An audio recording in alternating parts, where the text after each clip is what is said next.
saat-saat yang menentukan itu adalah saat terakhir. Berarti hadir di kampanye Akbar ya Pak ya? Gimana? Hadir di kampanye Akbar ya Pak RK ya? Kalau diundang.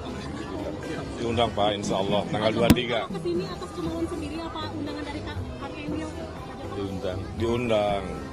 Semuanya memang di etapa terakhir seperti ini harus bekerja keras.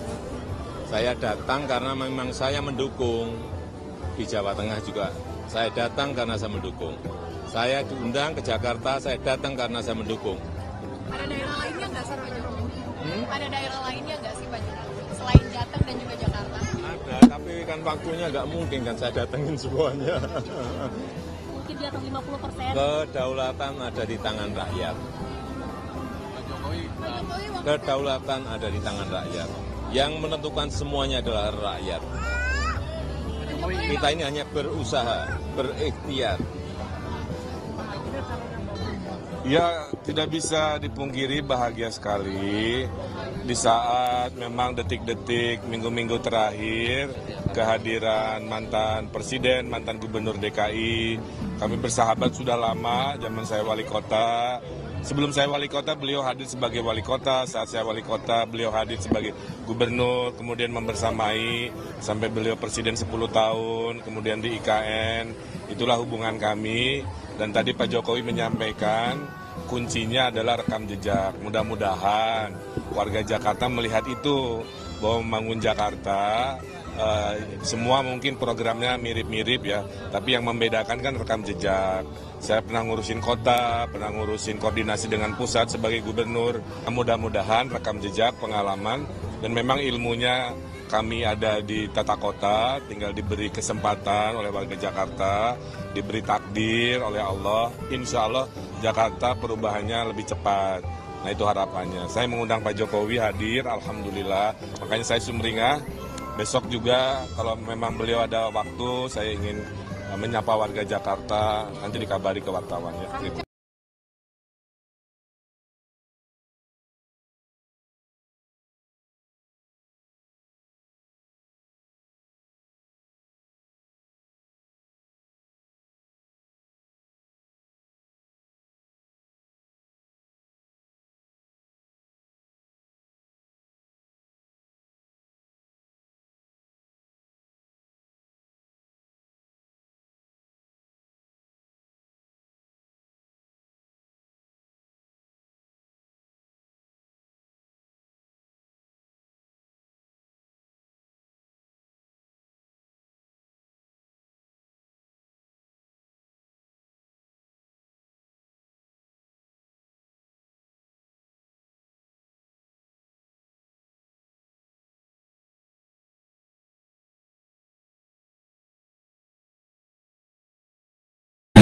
Maupun dari Ahokers membuat saya begitu terharunya sehingga saya memberanikan diri untuk menjadi bagian dari silaturahmi ini.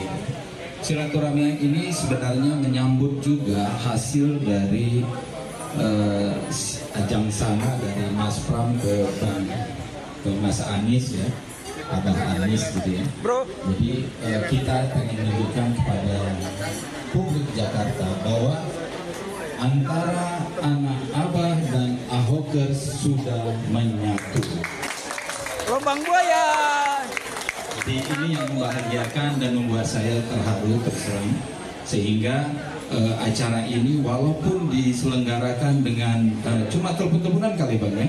Jadi kita ini telepon-teleponan aja bertiga.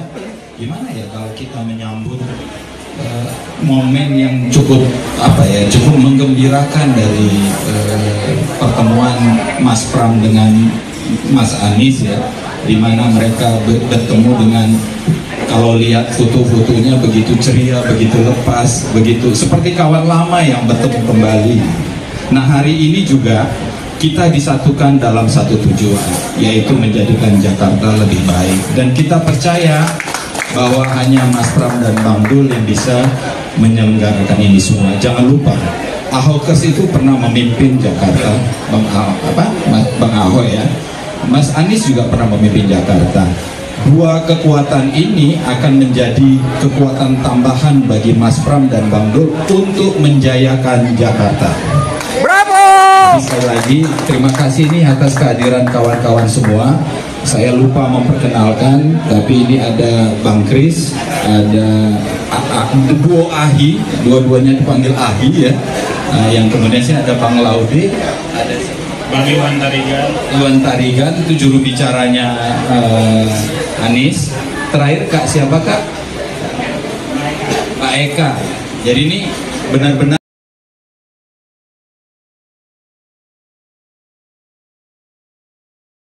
Tapi apakah benar mereka Bonika Mulyono? Apakah benar Pramono bukan boneka? I don't know exactly ya. Politik ini semakin menarik kalau kita kemudian mau stay away sedikit, menjaga jarak. Jadi cukuplah saya tetap menjadi pengamat ya. Sementara urusan dukung-mendukung, biarlah mereka yang memang punya nyali berpolitik. Kalau saya barangkali cuma punya nyali menentang pemerintah saja. Terutama kezaliman, ketidakbenaran, dan ketidakadilan ya. Kalau untuk dukung-mendukung nyalinya kurang kuat. Tapi lebih baik bela side dulu lah, kira-kira begitu. Ya, saudara sekalian, itu saja ya. Tidak ada yang benar dan salah dalam politik. Tidak ada yang menang, yang ada adalah menang dan kalah. Dalam posisi seperti ini, pilihan Anies itu akan dipertaruhkan. Kalau Pramono Rano menang, at least Anies akan mendapatkan akses, punya pergaulan ya. Apalagi ada partai yang juga di luar pemerintahan seperti Nasdem, PKS misalnya. Kan begitu. Jadi kita lihatlah ke depannya ya. Tapi kalau Pramono Rano kalah, wah makin berat.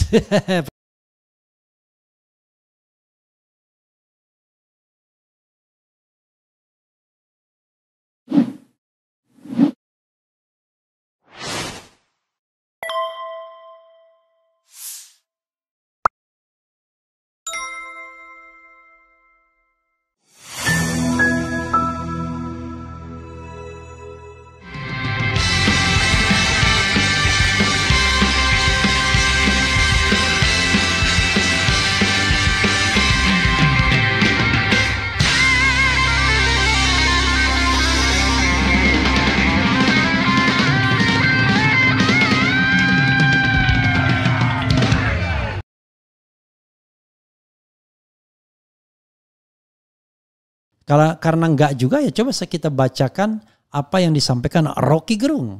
Menarik menurut saya yang disampaikan Rocky Gerung nih ya. Yang disampaikan Rocky Gerung ini adalah kata Rocky Gerung mencium rencana di balik dukungan Anies ke Pram Rano, hidupkan kartu pemimpin nasional. Oke, coba kita baca ya. Apa maksudnya ini? Tribunjakarta.com, pengamat politik Rocky Gerung mencium rencana politik di balik dukungan Anies Baswedan kepada paslon nomor 3 Pramono Rano Karno di Pilkada Jakarta. Menurut Rocky, Anies sedang mencoba menghidupkan kartu politiknya untuk bisa menjadi pemimpin di level nasional. Caranya adalah dengan mencoba diterima partai yang inklusif seperti PDIP. Pintu masuk tersebut dimulai dari Pramono Rano yang merupakan kader dan calon PDIP di Jakarta.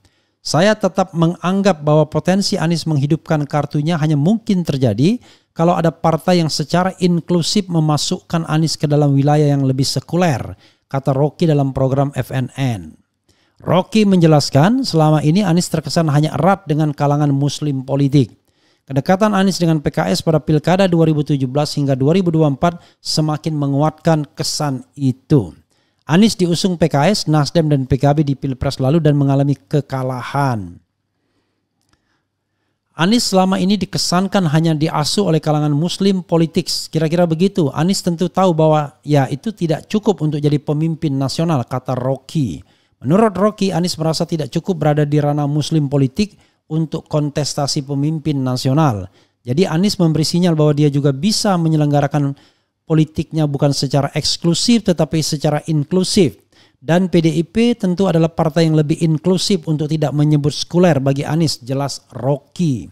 Dengan pendekatan ke PDIP, Anies dianggap tengah membuka diri pada ranah politik yang lebih luas secara ideologi. Jadi kelihatannya Anies punya perencanaan baru untuk mulai masuk ke dalam wilayah yang tidak sempit itu, tidak sempit secara ideologis, kata Rocky. Ya menarik juga analisis Rocky Gerung ini ya. Karena de facto memang mereka yang memenangkan kontestasi ini, mereka yang secara ideologis itu latar belakangnya ideologi nasionalis. Lalu kalau dia terlalu nasionalis, cukup dia swing ke kanan. SBY melakukan itu, ya, dia swing ke kanan. Kemudian ada iklannya, ada sejadah panjang terbentang. Lagu Bimbo dia pakai untuk kampanye, ya.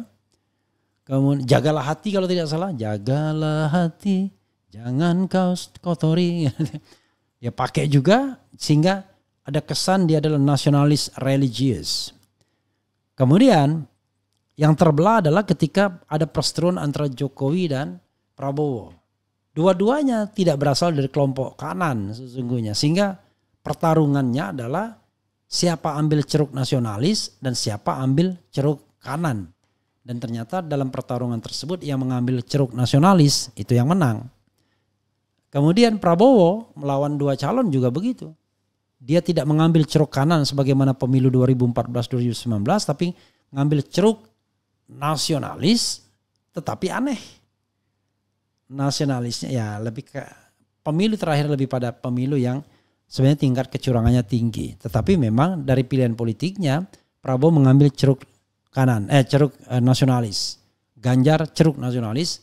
Anies dia ambil ceruk kanan tetapi cenderung nasionalis juga. Tetapi dalam persepsi dia ambil ceruk kanan. Persepsi ya, karena politik itu sometimes a matter of perception. Terbaru Pilkada Jakarta, Pramono Anung Dol Salib RK Suswono. Coba kita lihat nih. Siapa yang melakukan survei ini? Lembaga survei SMRC ya, Saiful Mujani Research and Consulting mengeluarkan survei elektabilitas jelang Pilkada Jakarta 2024 dengan hasil paslon Pramono Rano Karno menyalip Ridwan Kamil Suswono juga Dharma Pongrekun Kunwardana. Berdasarkan keterangan SMRC pada Rabu, mengutip Detikcom, populasi survei ini adalah seluruh warga negara Indonesia di Provinsi Jakarta yang punya hak pilih dalam pemilihan umum, yaitu mereka yang sudah berumur 17 tahun atau lebih atau sudah menikah ketika survei dilakukan. Dari populasi itu dipilih secara stratified multi-stage random sampling, jumlahnya 1.210 responden. Margin of error survei dengan ukuran sampel tersebut diperkirakan sebesar 2,9%, pada tingkat kepercayaan 95%, asumsi simple random sampling. Responden terpilih diwawancarai lewat tatap muka dan pewawancara yang telah dilatih. Quality control dilakukan dengan wawancara tandem, 2 pewawancara, 50%, callback begitu wawancara selesai sebanyak 63% dari total sampel, spot check secara random sebesar 20% dari total sampel. Dalam survei SMRC ini, primary sampling unit PSU adalah RT bukan kelurahan. Menurut SMRC tujuannya untuk mendapatkan variasi lebih baik dan diharapkan meningkatkan representasi populasi secara lebih baik pula. SMRC melakukan survei pada 31 Oktober 9 November 2024. Berikut survei elektabilitas. Ridwan Kamil Suswono 39,1%, Dharma Pongrekun Kunwardana 5,1%, Pramono Anung Rano Karno 46%, ya. Margin of error 2,9. Kalau kita gabungkan 5,8, tapi jarak ini sudah 7%-an ya. Tipis-tipis saja dan belum satu putaran ya kalau memang angka ini. Tapi perlu juga ada catatan karena pelakunya adalah SMRC yang cenderung sekarang kritis pada pemerintahan Presiden Jokowi dan cenderung pro kepada sekarang pro kepada 03 dulunya Ganjar Pranowo ya. Tetapi sekali lagi tentu saya tidak ingin meng-underestimate hasil ini, tapi ini merupakan sebuah pukulan telak bagi Kim Plus yang kelihatan sudah tidak serius lagi mendukung Ridwan Kamil Suswono. Padahal awal-awal diperkirakan bakal menang mudah.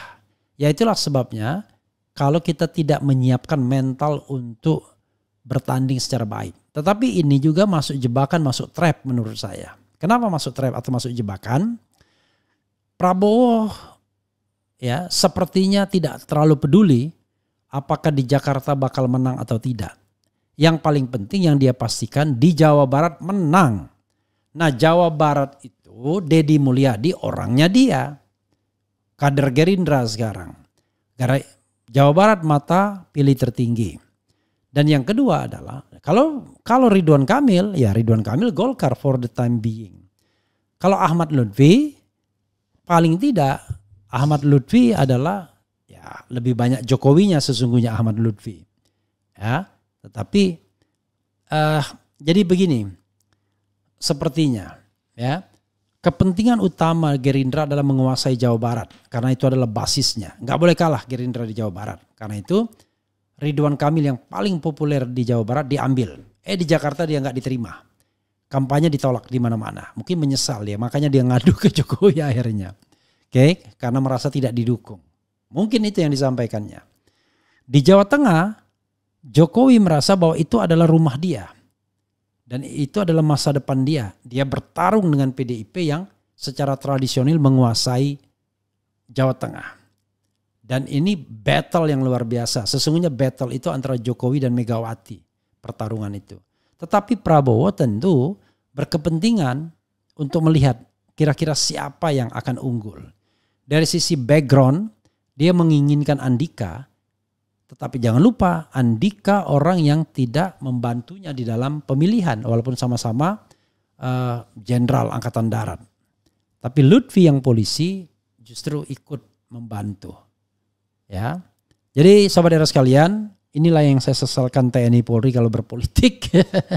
Baru pensiun langsung main politik, bahkan kendaraan politik disiapkan sebelum pensiun. Harusnya ada jeda besok itu kalau kita mau benar ya. Jeda 5 tahun baru boleh berpolitik. Ya, itu pun kalau dia pangkatnya tinggi ya, jadi negarawan lajah ya, kalau dia jenderal misalnya. Kalau enggak nanti dia menggunakan institusi militer dia untuk memenangkan, termasuk juga polisi menggunakan institusi dia untuk memenangkan. Jadi tidak sehat negara ini jadinya. Padahal korbannya siapa? Pertarungan elit seperti ini, ya rakyat lah. Rakyat tidak akan mendapatkan pelayanan dan pembelaan atau apapun ya dari aparat yang terlibat seperti itu. Oke, saudara sekalian ya. Saya tidak tahu ya, nggak ngikuti apa masih debat atau enggak. Tapi coba kita dengar atau kita baca masukan dari sobat RH sekalian yang bergabung ya. Jakarta semakin menyala abangku. Ada apa dengan Pak Anies? TSK. Game over 1 putaran Jakarta menyala. Tidak semua anak abah dukung Pramono Za. FPI HTI juga dukung Pramono dong. Enggak ya, FPI mendukung Suswono. Tetap gercos. Jokowi awalnya ketawa Pramono yang maju karena ngira bakal kalah. Ternyata wakakak. Anies dijanjiin jadi ketum PDIP makanya mau dukung Parno. Hebat sekali. Haram ya. Viralkan agar seluruh rakyat Indonesia tahu kalau Pak Said Didu ditangkap karena membela tanah-tanah pribumi yang diambil paksa untuk dibangun perumahan PIK 2 dengan dalih PSN. Wah, beda lagi nih ya. Bagus itu jadi orang punya pendirian tetap. Pendatang dari Tiongkok buat pemukiman di Indonesia yang diberi nama PIK 1 yang khusus dihuni oleh orang-orang China. Lalu melarang pribumi masuk ke sana, hebat kan? Kita tidak bicara tentang rasisme, tapi yang kita bicarakan China, negara lain ya, bukan Tionghoa ya. Kemudian Assalamualaikum Bung Refli, apakah Pak Prabowo akan melanjutkan PSN PIK 2 atau bagaimana Bang? Tanya pada Prabowo. Ya, ada apa dengan Prabowo? China nggak pernah memalsukan sejarah seperti Grom. Oke, apalagi Raja Omon nih ya. Raja Omon saya buang sajalah ya, nggak terlalu penting ininya. Kemudian Kalian pribumi ramai ratusan juta orang tapi diam saja pecundangi oleh pendatang dari China di tanah air kalian sendiri. Ya, ini bagus juga nih. Pilihan warga Jakarta paling berat. Saya warga Jabar lebih mudah. Ya. Apa jasa bangsa kau di Indonesia ini? Jadi bermalu musuh dalam selimut, bersekongkol dengan Tiongkok untuk merampok tanah air kami. Maksudnya apa nih? Salam perubahan, ini baru mantap. Anak Abah bersatu dengan Ahoker lawan boneka Mulyono. Ya, tapi apakah benar mereka boneka Mulyono? Apakah benar Pramono bukan boneka? I don't know exactly ya. Politik ini semakin menarik kalau kita kemudian mau stay away sedikit, menjaga jarak. Jadi cukuplah saya tetap menjadi pengamat ya. Sementara urusan dukung-mendukung biarlah mereka yang memang punya nyali berpolitik. Kalau saya barangkali cuma punya nyali menentang pemerintah saja. Terutama kezaliman, ketidakbenaran dan ketidakadilan ya. Kalau untuk dukung-mendukung nyalinya kurang kuat. Tapi lebih baik bela side didu lah, kira-kira begitu. Ya, saudara sekalian, itu saja ya. Tidak ada yang benar dan salah dalam politik. Tidak ada yang menang, yang ada adalah menang dan kalah. Dalam posisi seperti ini, pilihan Anies itu akan dipertaruhkan. Kalau Pramono Rano menang, at least Anies akan mendapatkan akses, punya pergaulan, ya. Apalagi ada partai yang juga di luar pemerintahan seperti Nasdem, PKS misalnya, kan begitu. Jadi kita lihatlah ke depannya ya. Tapi kalau Pramono Rano kalah, wah makin berat perjuangan, makin terjal. Tapi enggak juga ya. Karena enggak juga ya, coba kita bacakan apa yang disampaikan Rocky Gerung. Menarik menurut saya yang disampaikan Rocky Gerung nih ya. Yang disampaikan Rocky Gerung ini adalah kata Rocky Gerung mencium rencana di balik dukungan Anies ke Pram Rano, hidupkan kartu pemimpin nasional. Oke, coba kita baca ya. Apa maksudnya ini? Tribunjakarta.com, pengamat politik Rocky Gerung mencium rencana politik di balik dukungan Anies Baswedan kepada paslon nomor 3 Pramono Rano Karno di Pilkada Jakarta. Menurut Rocky, Anies sedang mencoba menghidupkan kartu politiknya untuk bisa menjadi pemimpin di level nasional. Caranya adalah dengan mencoba diterima partai yang inklusif seperti PDIP. Pintu masuk tersebut dimulai dari Pramono Rano yang merupakan kader dan calon PDIP di Jakarta. Saya tetap menganggap bahwa potensi Anies menghidupkan kartunya hanya mungkin terjadi kalau ada partai yang secara inklusif memasukkan Anies ke dalam wilayah yang lebih sekuler, kata Rocky dalam program FNN. Rocky menjelaskan selama ini Anies terkesan hanya erat dengan kalangan muslim politik. Kedekatan Anies dengan PKS pada Pilkada 2017 hingga 2024 semakin menguatkan kesan itu. Anies diusung PKS, Nasdem dan PKB di Pilpres lalu dan mengalami kekalahan. Anies selama ini dikesankan hanya diasuh oleh kalangan muslim politik. Kira-kira begitu. Anies tentu tahu bahwa ya itu tidak cukup untuk jadi pemimpin nasional, kata Rocky. Menurut Rocky, Anies merasa tidak cukup berada di ranah muslim politik untuk kontestasi pemimpin nasional. Jadi Anies memberi sinyal bahwa dia juga bisa menyelenggarakan politiknya bukan secara eksklusif tetapi secara inklusif. Dan PDIP tentu adalah partai yang lebih inklusif untuk tidak menyebut sekuler bagi Anies, jelas Rocky. Dengan pendekatan ke PDIP, Anies dianggap tengah membuka diri pada ranah politik yang lebih luas secara ideologi. Jadi kelihatannya Anies punya perencanaan baru untuk mulai masuk ke dalam wilayah yang tidak sempit itu, tidak sempit secara ideologis, kata Rocky. Ya menarik juga analisis Rocky Gerung ini ya. Karena de facto memang mereka yang memenangkan kontestasi ini, mereka yang secara ideologis itu latar belakangnya ideologi nasionalis. Lalu kalau dia terlalu nasionalis, cukup dia swing ke kanan. SBY melakukan itu, ya, dia swing ke kanan. Kemudian ada iklannya, ada sejadah panjang terbentang.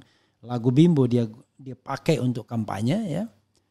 Kemudian jagalah hati kalau tidak salah, jagalah hati, jangan kau kotori. Dia pakai juga sehingga ada kesan dia adalah nasionalis religius. Kemudian yang terbelah adalah ketika ada perseteruan antara Jokowi dan Prabowo. Dua-duanya tidak berasal dari kelompok kanan sesungguhnya. Sehingga pertarungannya adalah siapa ambil ceruk nasionalis dan siapa ambil ceruk kanan. Dan ternyata dalam pertarungan tersebut yang mengambil ceruk nasionalis itu yang menang. Kemudian Prabowo melawan dua calon juga begitu. Dia tidak mengambil ceruk kanan sebagaimana pemilu 2014-2019 tapi mengambil ceruk nasionalis tetapi aneh. Nasionalisnya ya lebih ke pemilu terakhir lebih pada pemilu yang sebenarnya tingkat kecurangannya tinggi. Tetapi memang dari pilihan politiknya Prabowo mengambil ceruk kanan, ceruk nasionalis. Ganjar ceruk nasionalis. Anies dia ambil ceruk kanan tetapi cenderung nasionalis juga. Tetapi dalam persepsi dia ambil ceruk kanan. Persepsi ya, karena politik itu sometimes a matter of perception. Jadi sobat sekalian, apa yang disampaikan Rocky Gerung ini tidak negatif, ternyata positif juga ya. Mencari spektrum ideologis yang lebih lebar agar diterima acceptance ya. Ada akseptansi sebagai pemimpin nasional tidak berasal dari ceruk yang sempit tapi ceruk yang lebih lebar. This is politik ya. Politik itu selalu menyajikan kemungkinan-kemungkinan, maka disebut the art of possibilities. Begitu saja sobat sekalian ya, menarik untuk dibahas lebih lanjut. Nanti kita lihat bagaimana hasil Pilkada Jakarta dan bagaimana ke depannya. Tidak ada yang tidak mungkin, tapi sekali lagi memang politik itu the art of possibilities dan bukan soal benar dan salah tetapi soal menang dan kalah. Wassalamualaikum warahmatullahi wabarakatuh. Keren cadas.